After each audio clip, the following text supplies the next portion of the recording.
Yokinyo. All right. Episode six. The sixth episode. So how are you feeling? So what are you feeling about this podcast? Feeling good. I mean, I didn't think we would last this long. Yeah. Episode 6 already. Dude, we have a huge list No. right now. Like I've been getting texts and then we have Uh, at least 15 more episodes. oh shit. I And quit.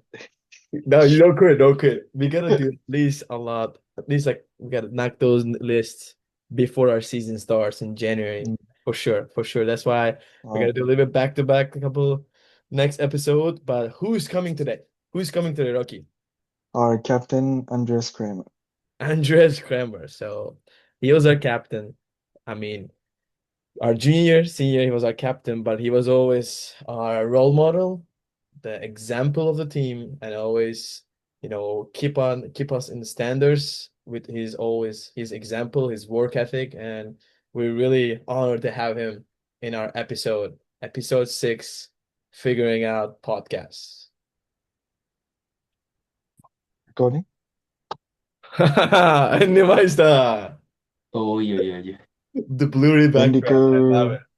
it. Is I it recording can't. now? I think it is, yeah. Did he start? Yeah, I did, yeah. It said recording in progress, so I'm assuming it works.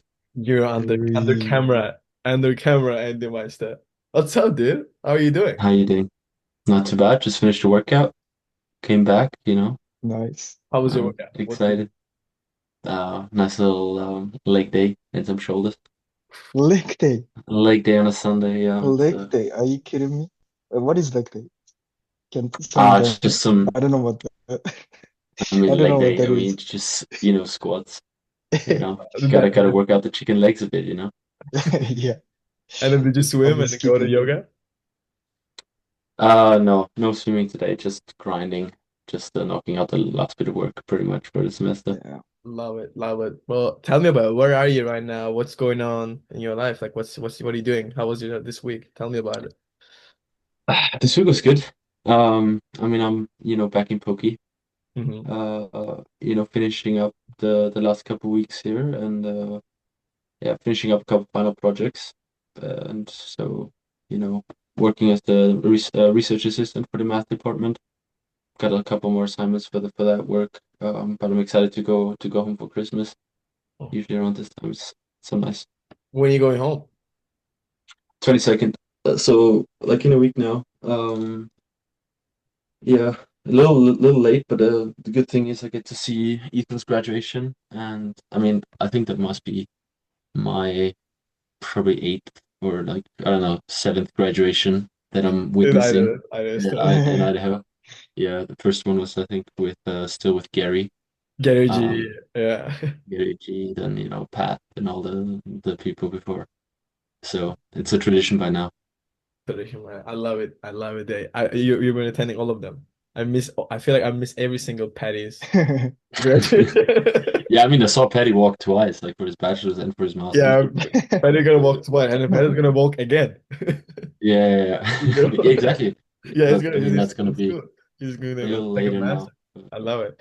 And thanks for coming, man. I just really appreciate it. Like we were really excited to have you, especially we want to start it our first guest has to be like the people that shape our life and really, really, really important in our life and especially you are I love to say like a role model, a capitano, like captain, and especially that since you arrived Idaho State and then like how we come a our brotherhood, like our friendship, and that's why like I can't even describe how much important you to me, and people probably are gonna say the same thing, and like how much I have fun like last week at our reunion, like we able to do a reunion. Imagine like that kind of a friendship we built it at Idaho State, and can appreciate the time that we were there, but now like we want to talk about you, man. Like really, I think our audience really happy to hear from you and then like what we learned from you, and then we like want to tell them and really put them in the podcast that they can listen as well. So thanks for coming. No, thanks. I mean, obviously, the pleasure is mine. I'm so excited for you guys that you were able to set this up and get something like that going. I mean, for me, it just makes me proud of you guys to kind of like see your thought processes and like where your road takes it takes you. And I'm glad that you're in the process of, I guess figuring things out. Figuring things out. And it's like, I mean, it's a common topic, but especially now, like coming out of college and kind of, I don't know, reinventing yourself, or you're on a different path. You're done being a student athlete, so it's a challenge and a journey for everyone, and it's so interesting to see and like to hear other people's stories. I love that. Like I've always loved that. Um, ever since my start of my college career, I love to talk to like seniors, or people that are ahead of me. Kind of like see how they got into tennis, and what's their story pretty much. And I mean, Mm. it's so exciting to then be in that position to share your story at some point. So it's like kind of like a full circle And of moment course, in a Yeah. way. I hope the Yeah. Freshies listen this podcast. So Way better. Andy, we wanna put on a timeline. Okay. So we wanna like we will talk about a lot, but we wanna start with where everything started with you, like your story and then we always talk about maybe like how did you start playing tennis, but I want you to decide where was your story started. Could be before college and could be like how you started tennis and your junior time back in Austria. We mentioned like I feel like my story started in college, but tell me about where was your story started? I mean, we gotta go like way back. If you just like a quick Elaborate. recap, I guess. I mean, uh, I, I mean, like many of us, pretty much, I never really knew a life without tennis. So, I started playing tennis because of my older brother and my dad, because my dad was like playing like hobby tennis for 20 years, and he wanted us to play a sport. My brother's 2 years older, so by default, I pretty much wanted to do everything that he was doing. And when I was 4, I started playing, and like never tried out any other sport. That's just something that I stuck with all my life. And then when I was about 10, like we figured out I was quite talented at it, so got like we ramped up the volume a lot and got into like some, I guess, talent programs, and got some uh in contact with coaches. And ever since then I've pretty much played every day all my life. um and I can't think of a time where I was sick of tennis or said like, what, I like screw this, like what is this. I was always kind of, I felt like I was always on a path of um kind of becoming a pro, like playing as good as I could, practicing a lot. And so yeah, it gave me a sense of purpose, gave me a goal, gave me discipline. It gave me so many things.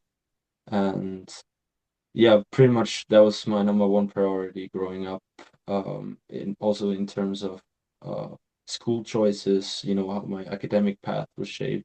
Because in some smaller countries, it's coming from Austria, sometimes the federational support can is not always there, especially if you're not.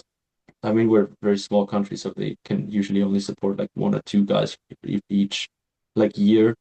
Um, but like juniors progress so differently, and I was always like quite good, but I was never the best at my age. But we always figure out like our way, kind of. I was never in like these big academies, but I practiced locally and then Vienna, where some bigger academies were with like some other coaches. So, and eventually in high school, I decided to do evening school, which took me about a year longer than usual. Um, but deliberately made that choice, like kind of extending my academic path. But in order to be able to just, it was evening school from Monday through Friday from 6 to like 9:45, 9:30 at night, so I could practice twice a day.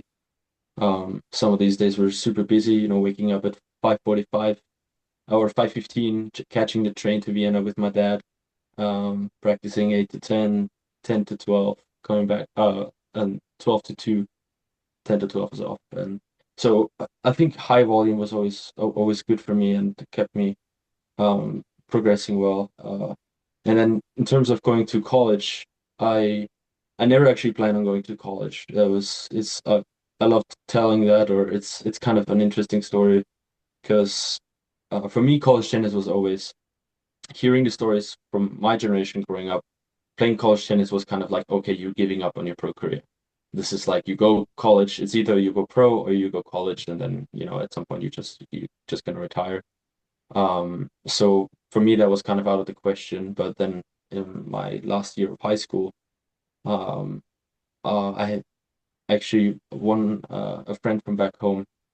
He asked me to practice with him in the fall of 2019, that was, and because he wanted me to play with him like an exhibition match, because a college coach from the US comes to watch him play. And I was like, sure, extra practice, and let's Love do that. that. And that was Jimmy Borendame from Middle Tennessee State University came to watch him play, and we played. And my dad was on the bench, was kind of talking to Jimmy a bit, and afterwards we stayed and kind of listened to what he had to say, like he was kind of presenting the program, and I was just sitting there and like, yeah, sure, sounds nice, whatever. I'm not gonna do that anyway. Hmm. Uh, so kind of like get me home. But then, like about a week later, my dad told me that he just got an offer from Jimmy for a full ride scholarship, Middle Tennessee, for me. And that's pretty much the first time I ever really thought about going to college tennis, because the offer was pretty good, and I talked to a lot of like players at that time, and coaches, and some of these agencies, and they all said, like, at that time they've not really seen an offer like that, which kind of like put me in a situation where like, okay, damn, I really have to see, because it's a good offer. um, but I kind of hesitated in the start, and then I took it. I think at the last day it was valid. uh, the problem for me was that at that time I was about 20. I was turning 20, so I couldn't play any tournaments for about 3/4 of a year, Mhm. um, because otherwise I would have lost the eligibility status for the first year. So that was a bit, like in retrospect, that was a bit tough, because if you sit out of playing matches for that long, it affects you as a player. Um, so then when I eventually got to Middle Tennessee, yeah, I felt like I was lacking a little match play, but yeah, so that's like how I got into college in the first place. Um, and yeah, the first fall was good. Played some matches there. Kind of, I got into a very established team. They had a couple of super seniors coming back. That was Max and Tom Moonen from the Netherlands, and they had just won the conference like the year before COVID happened. So I came in the fall of 2020, right after like COVID happened. So I had to do quarantine. Classes were uh, with masks on. I mean, you guys know the drill. Oh, Hmm. And yeah, right. yeah, so Keep it exactly. So here all the the time. yeah, it was a bit of a interesting experience, because I was also supposed to have roommates, but I didn't, because they didn't come because of COVID. So I was kind of by myself in an apartment for four. I was the only freshie. I was the only tennis guy who was living on campus. So the only time I got like social exposure was at practice.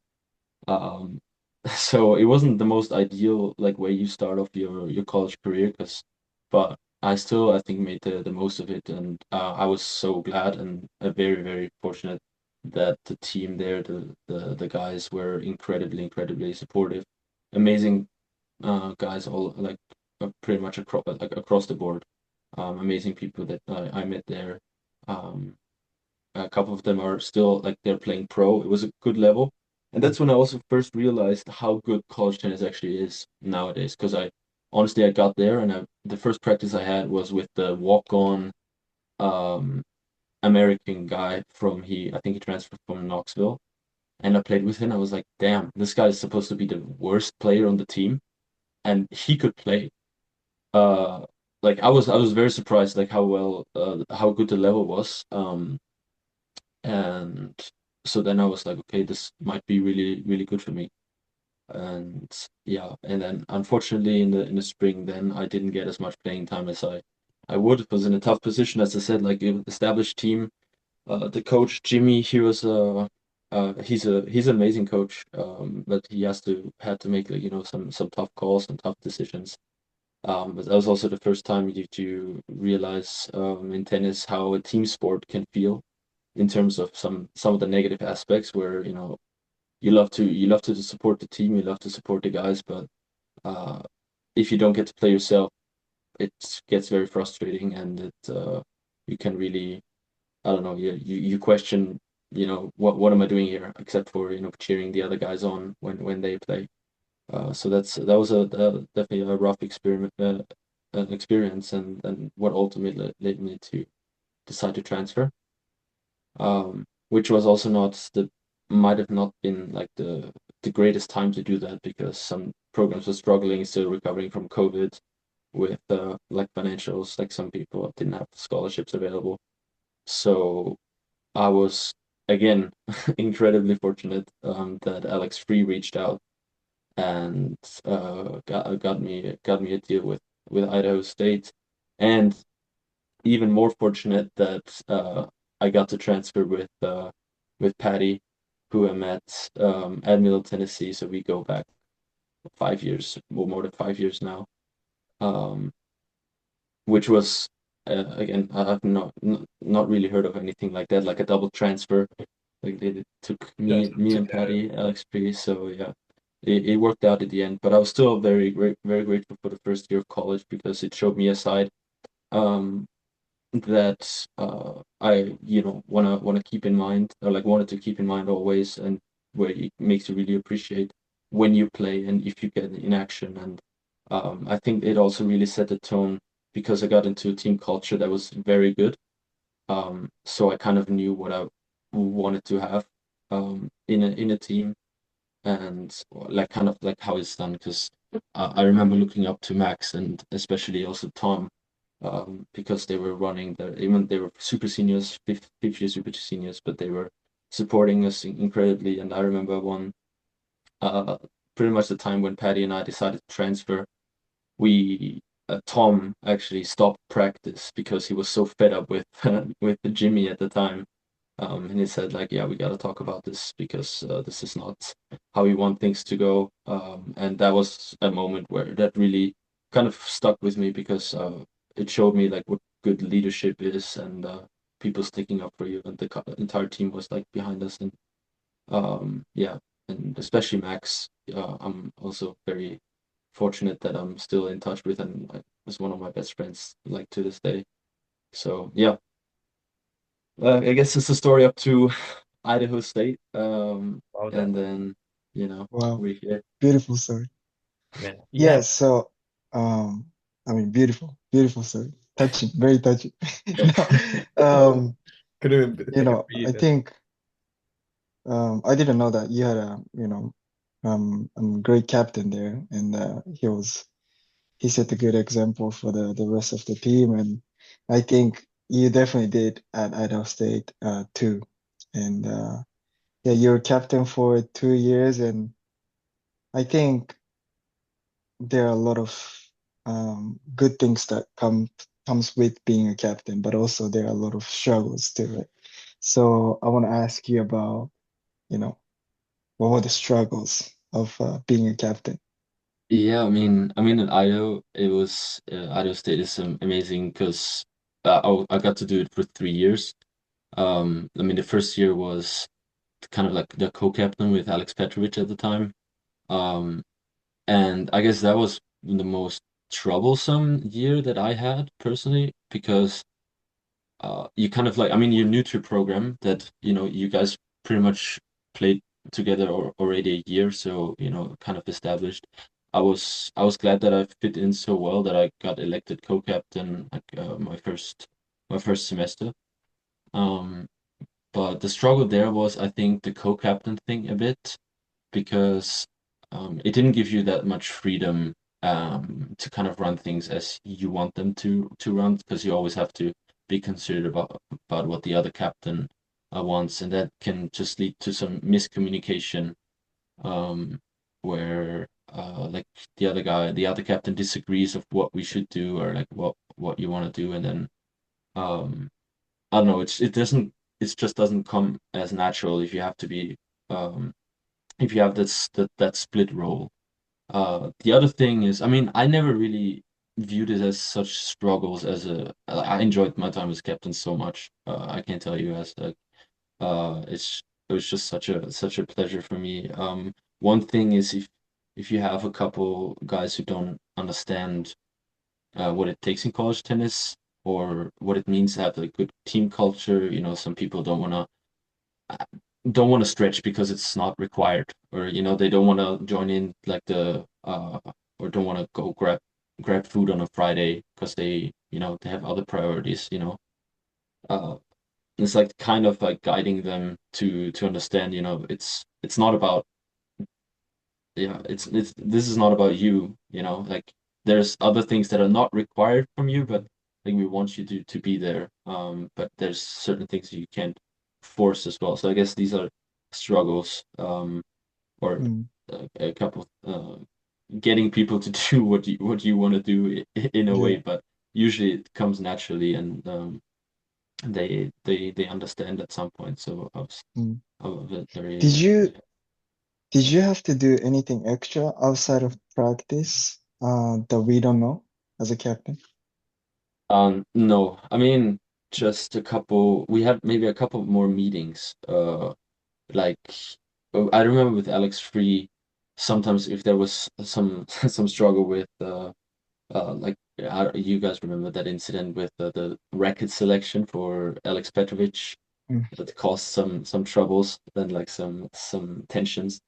I remember we had like an extra meeting, with me and actually Patty as well, even though he wasn't a captain at that time, but he kind of wanted talk to me and him because we were also one of the oldest on the team to kind of explain the situation and um, like to kind of let us know what's going on there and fill us in. And a couple times maybe where also I just felt the need to talk to the coaches a bit or like seek the communication for an issue or to say like, hey, maybe we should do this, or maybe the punishments are not working. I think we just need to figure this out. I remember that one trip, the quote unquote the best trip of everyone's career is that one trip that I wasn't with in Las Vegas, where we had like no, Patty used to make fun of that because Oh. that was one where everyone got point penalties and Oh like this yeah.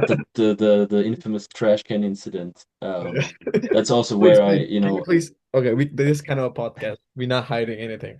Can you please tell me what happened? We have to leave everything I out mean, there.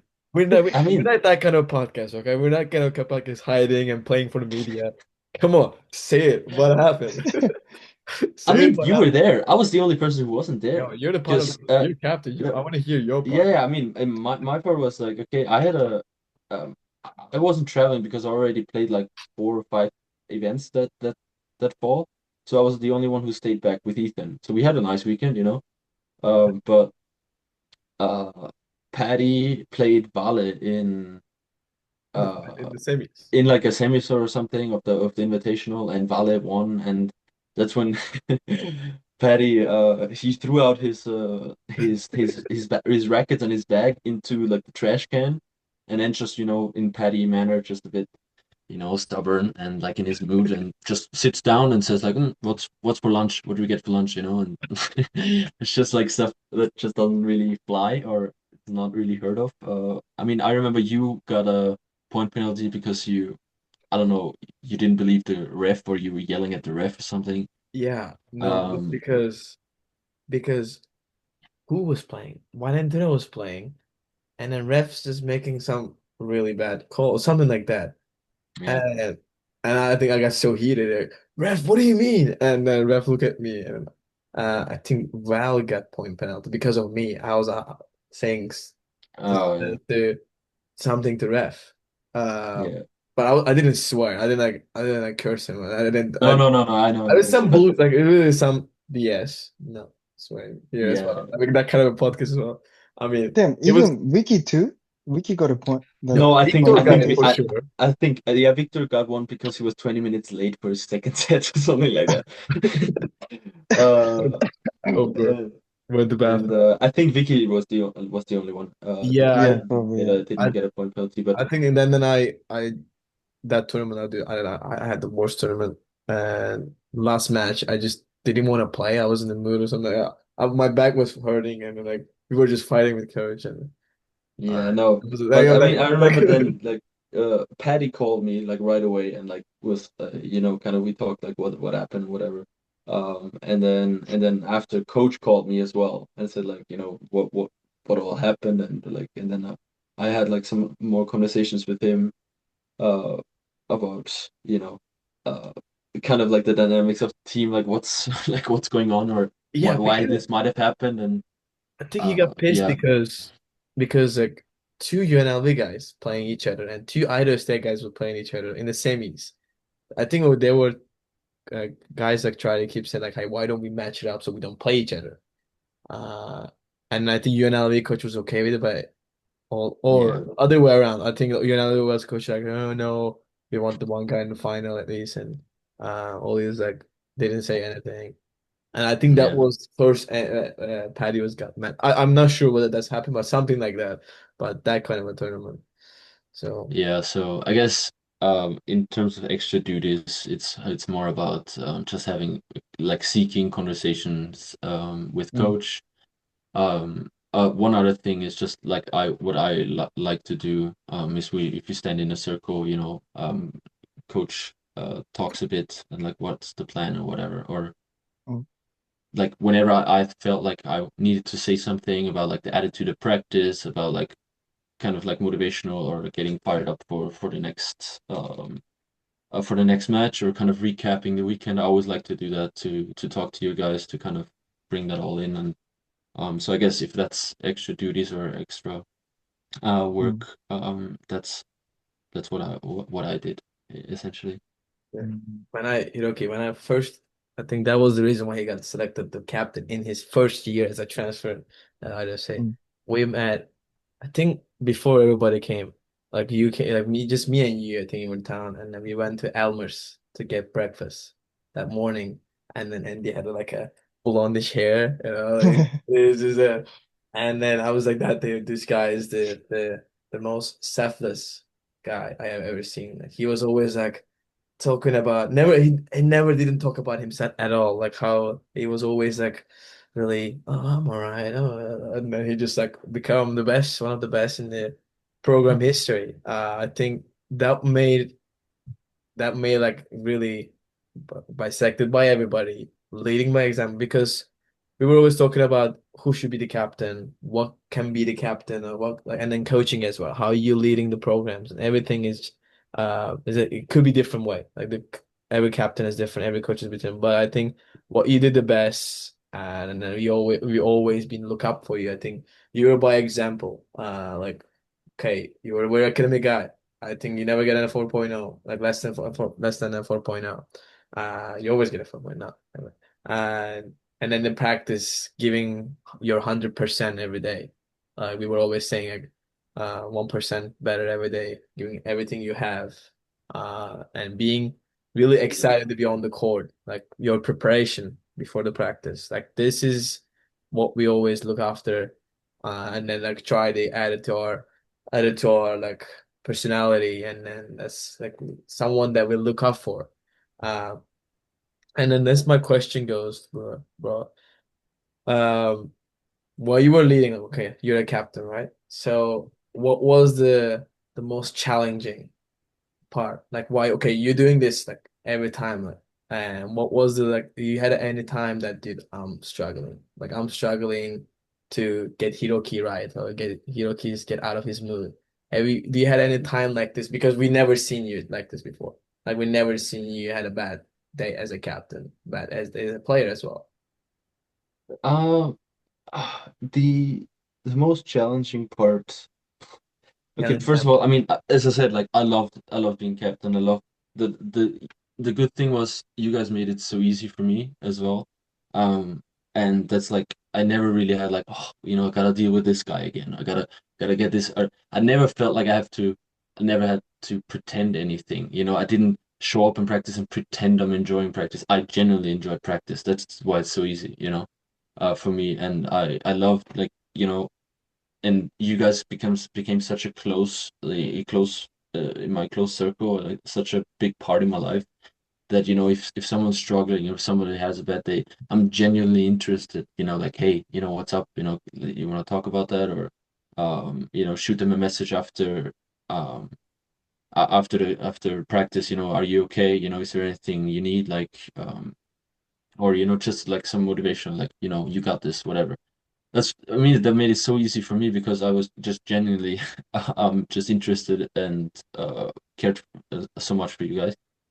Um, and I guess one part that what the biggest challenge for me was kind of, I mean, and that's also like relatively speaking, is uh kind of to keep like is a lot of related to Patty in a way um Dude, that we are always on the same page, because like if sometimes it's difficult to like be a captain and you have like to tell like an older guy like what to do in a sense.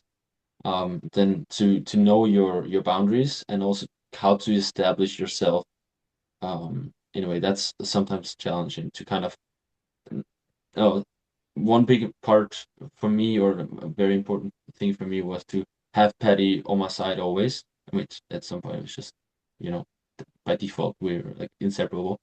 But also to kind of like if I say something to the group that's like about like effort, about like not tanking, about giving everything, I can't have him not listen to that when he then just goes for big shots or does like the stubborn stuff with the he's in a mood, but it works out for him. But if like if some other people see that, some younger guys, they take that on and say like, okay, this guy's not listening to Andy. Why would I need to listen to Andy? So that's always something that I had in mind. Um, but I mean, Patty also made that pretty easy for me. Especially the yeah yeah love that. The Mm. upstairs neighbor, the legendary part. yeah The, West Campus. It's not the same ah, without you what, guys. We had like where do you guys live now? Like the same room? no, all the way on the right, like the 201. We were in 204 and we were in Oh, the 201, one so that like on the right. Patia's house. Yeah, Patia, exactly. Vicky and Vicky Pat's and old Patia. apartment.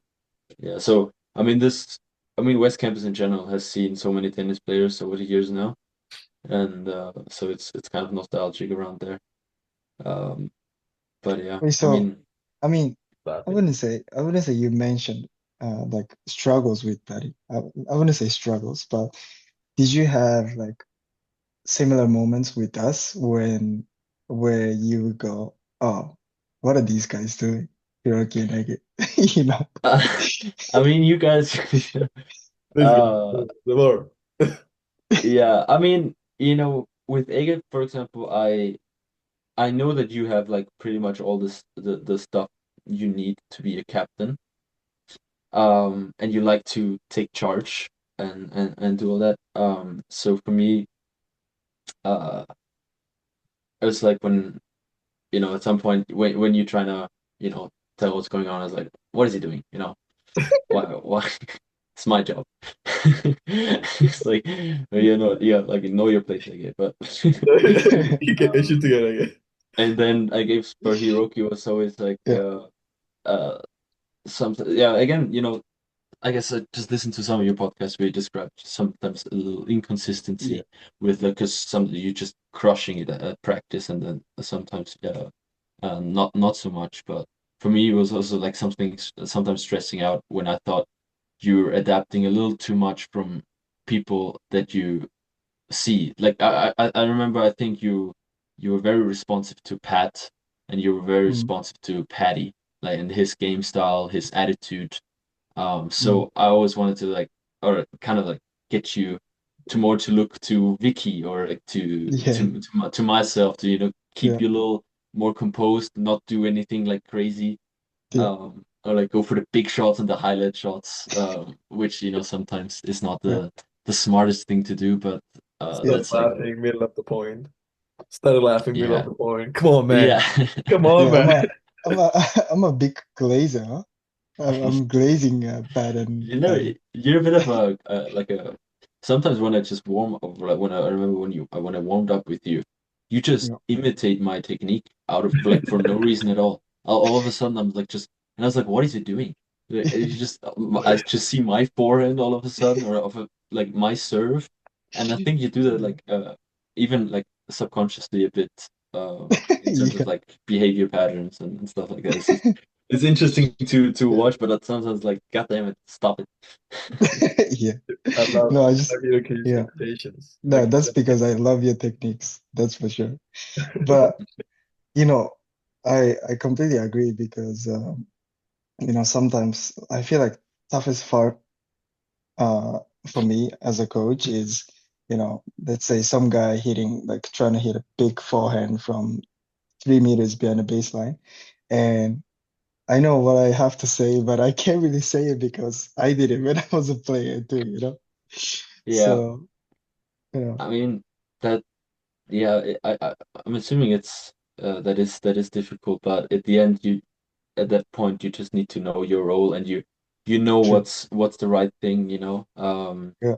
and you but you can also communicate that in a manner of like where you don't feel like you're playing a role. It's like what is that? Mm. Like as if you've never done that, uh, but you have That's to what make I them do understand. Like yeah, Hey, to make them understand it like didn't what's work for the me.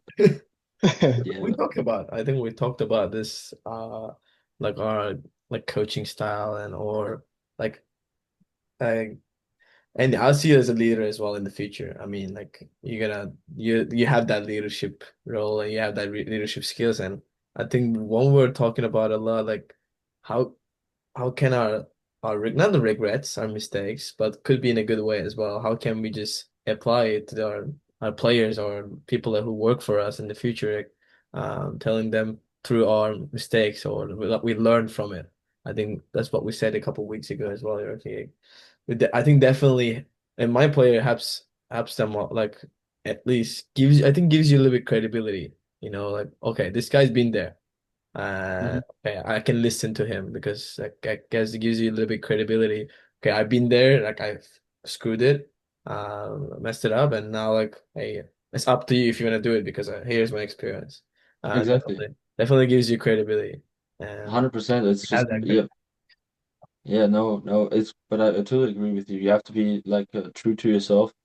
Um, I don't think it's a good recipe to success to pretend uh that you're someone else, someone that you're not.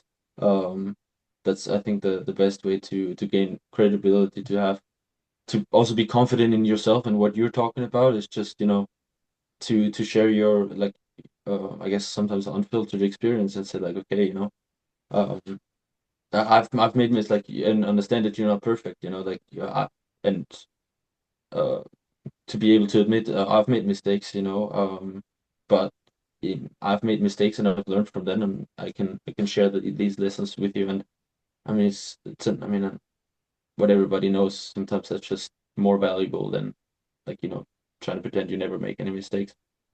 Mm. Yeah, and then my stuff. So, Yeah, you go for it. Yeah. so looking back, right?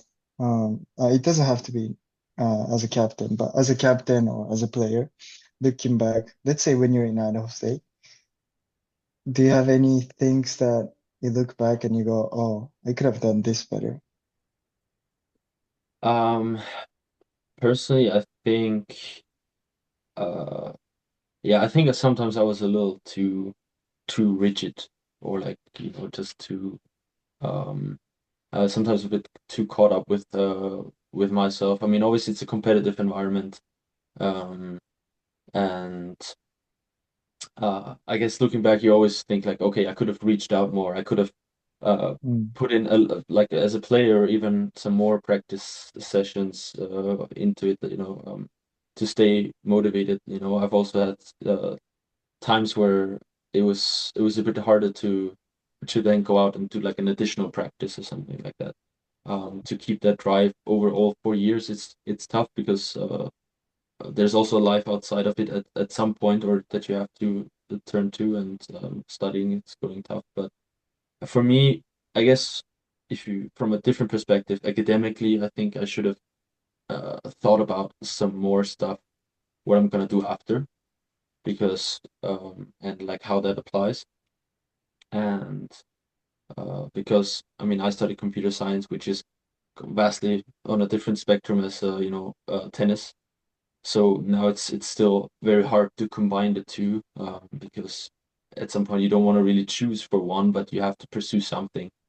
But that it makes it very challenging to kind of stay with what you've grown up with all your life. So and to kind of have like a bit of a more uh, yeah, like not be afraid to look into the future.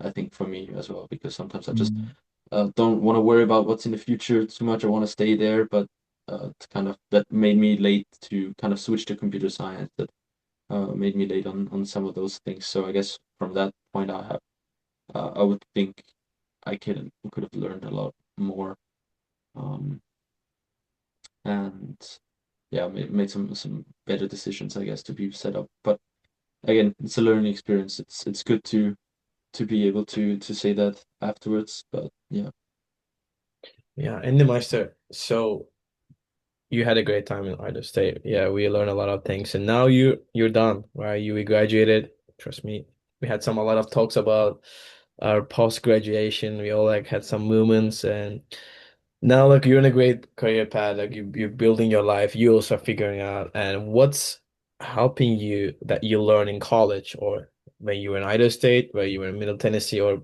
even like when you're junior time. Is there any specific things, or what are the things that are helping you right now? Like now you're figuring out your like next chapter and next life of your life.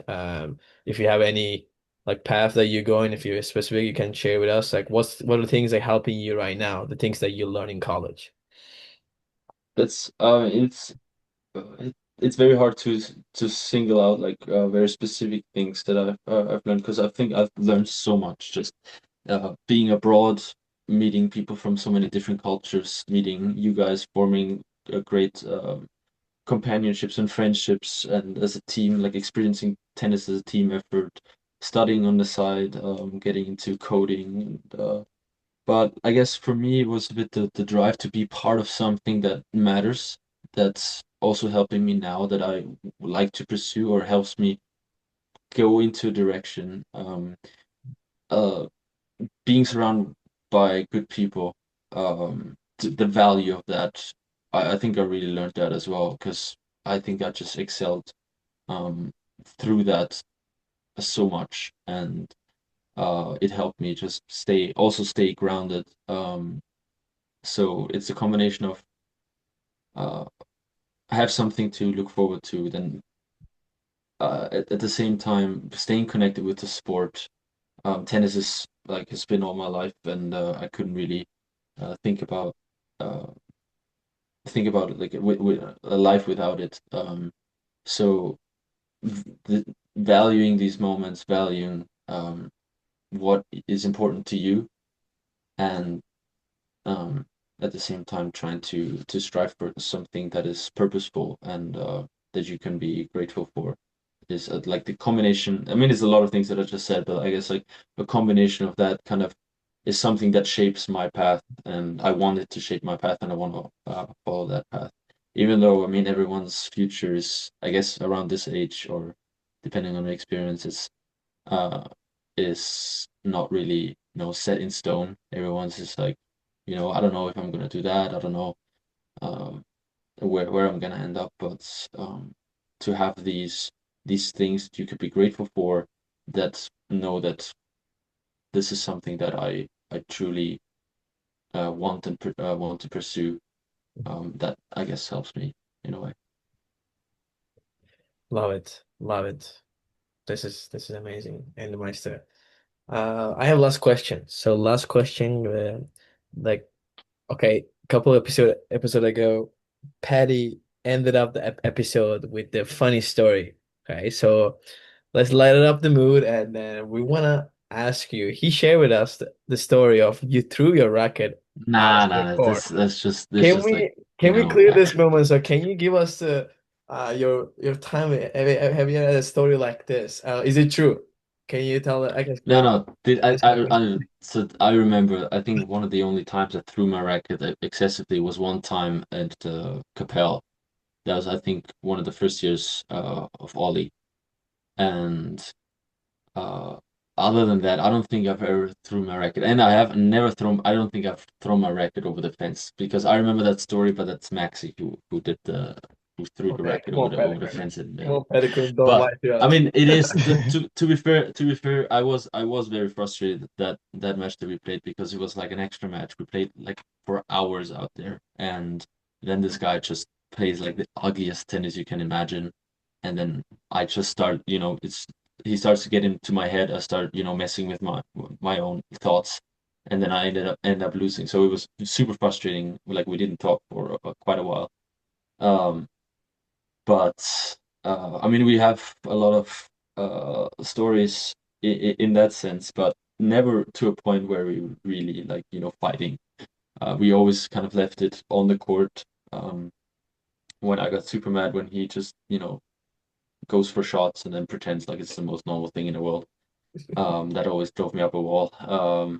And uh, I guess sometimes, yeah, I did not really like losing, and then I got very sometimes more vocal or fired up, and maybe that pissed him off. So I guess if it comes to like a close relationship, I mean, same for you guys. If you spend every day with a person, and so there's naturally some tensions that rise up.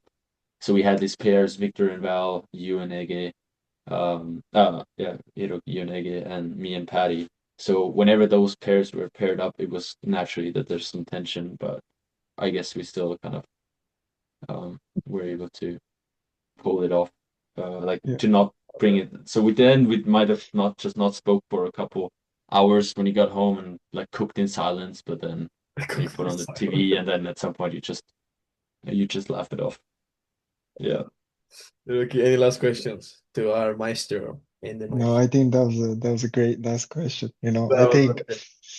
yeah, tensions, right? I mean, Ege and I always had tension when we come back home, mainly because of me. I'm always, when I was a player, I'm always stressed about something. But then, you also, I'm very lucky to have a teammate who is very, patient with me, and I think that's something I wanna have for friends around me, you know, in the Yeah. future.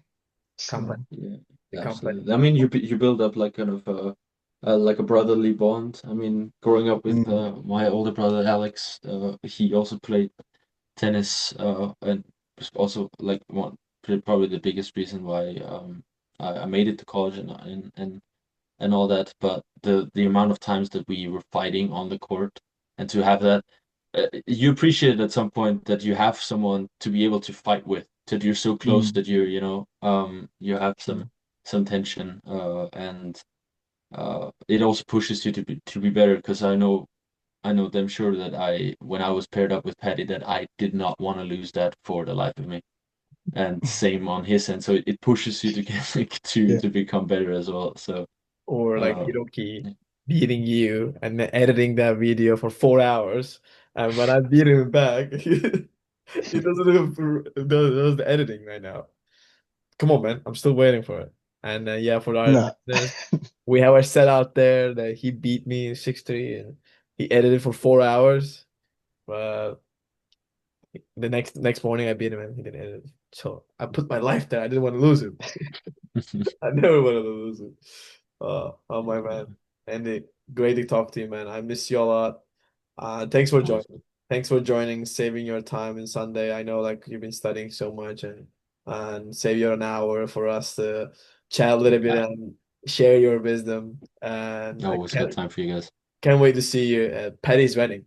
Patty's wedding. That is wedding, yeah, it's Hey, gonna be nice. gonna be I nice. mean, now it's like it's the good and the bad about having friends all over the place now. Is It's struggling to find like times where you're gonna see each other, but at the same time, you have friends that like the world is so open. So maybe at some point I come to Turkey or Japan or wherever you guys gonna be. But I'm super excited as well.